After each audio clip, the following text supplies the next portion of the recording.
मित्रों, आज हम आपको सुनाने जा रहे हैं जितिया व्रत की वो रहस्यमयी और अद्भुत कथा, जिसने न केवल इतिहास को बदला बल्कि मातृत्व की शक्ति और भगवान की कृपा का ऐसा संगम दिखाया जो अनंत काल तक याद रखा जाएगा।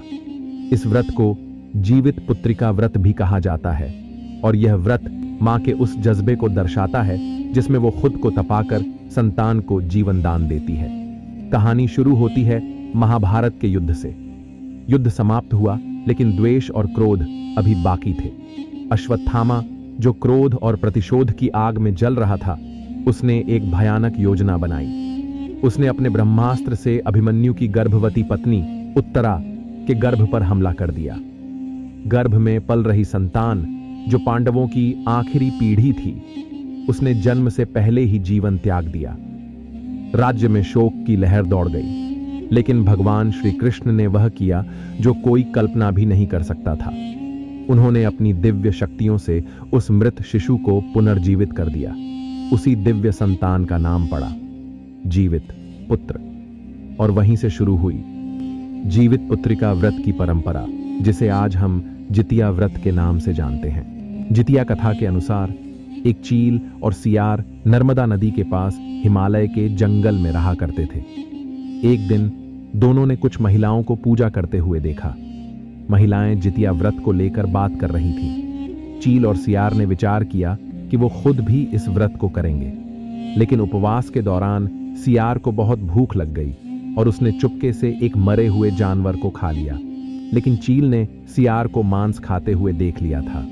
वहीं दूसरी ओर चील ने पूरे श्रद्धा और समर्पण भाव से जितिया का व्रत किया और इसके नियमों का पालन किया। कुछ समय बाद चील और सियार दोनों की मृत्यु हो गई। उनका दूसरा जन्म मनुष्य रूप में हुआ। दोनों ने एक ही घर में बहन के रूप में जन्म लिया। बड़ी बहन का नाम कर्पूरावती और दूसरी का नाम शिलावती था। बड़े होने पर दोनों बहनों का विवाह कर दिया गया। कर्पूरावती का विवाह एक राजकुमार के साथ हुआ और शिलावती का विवाह एक ब्राह्मण के साथ हुआ।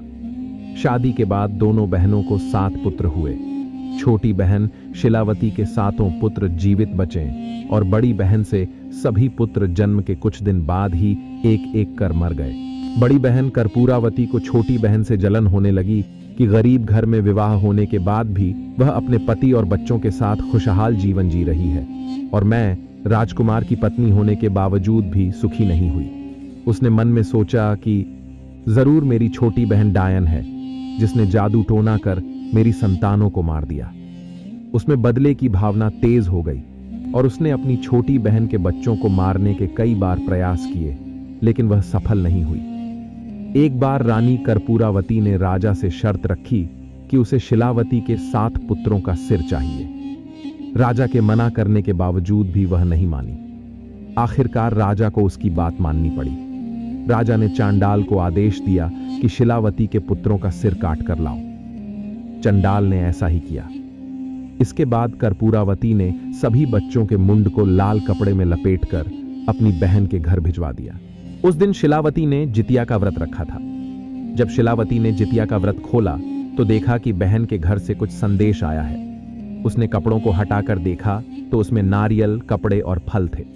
दरअसल जितिया व्रत के प्रभाव से शिलावती के संतानों का मंडा हुआ सिर नारियल में बदल गया। उधर बड़ी बहन प्रतीक्षा कर रही थी कब बहन के घर से दुखद समाचार आए और वह खुशियां मनाए। लेकिन राजा ने उसे बताया कि शिलावती के सभी पुत्र जीवित हैं और मुंड नारियल बन गए। यह सब तुम्हारे ही बुरे कर्मों का फल है। जब कर्पूरावती ने बहन से कहा कि तुम्हारे सभी पुत्र जीवित हैं और मेरे नहीं, तो छोटी बहन शिलावती ने उसे पूर्व जन्म की घटना के बारे में बता दिया कि तुम पिछले जन्म में सियार थीं और जितिया का व्रत रखकर तुमने मांस खाया था। यह सब उसी का फल है। मैं पिछले जन्म में चील थी और पूरे नियम से जितिया व्रत किया था, इसलिए मेरे सभी पुत्र जीवित हैं। बाद में कर्पूरावती ने भी विधि विधान से जितिया का व्रत किया और उसे भी संतान सुख प्राप्त हुआ।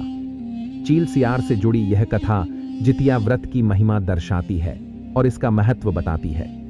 इस तरह यह व्रत संतान सुख की प्राप्ति के लिए जगत में प्रसिद्ध हो गया। यह व्रत अश्विन माह की कृष्ण पक्ष की अष्टमी तिथि को रखा जाता है।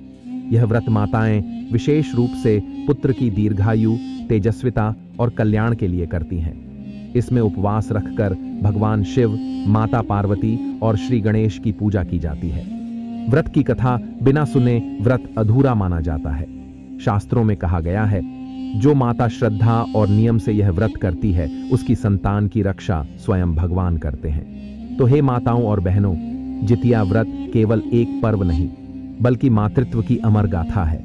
यह व्रत है त्याग का, यह व्रत है प्रेम का, यह व्रत है एक मां के संकल्प का, जो हर जन्म में अपनी संतान के लिए अमर सुरक्षा ढूंढती है। आज जब आप यह व्रत करें तो यह न सोचें कि आपने खाना नहीं खाया, बल्कि यह याद रखें कि आपने अपनी संतान के लिए आशीर्वादों की थाली सजाई है।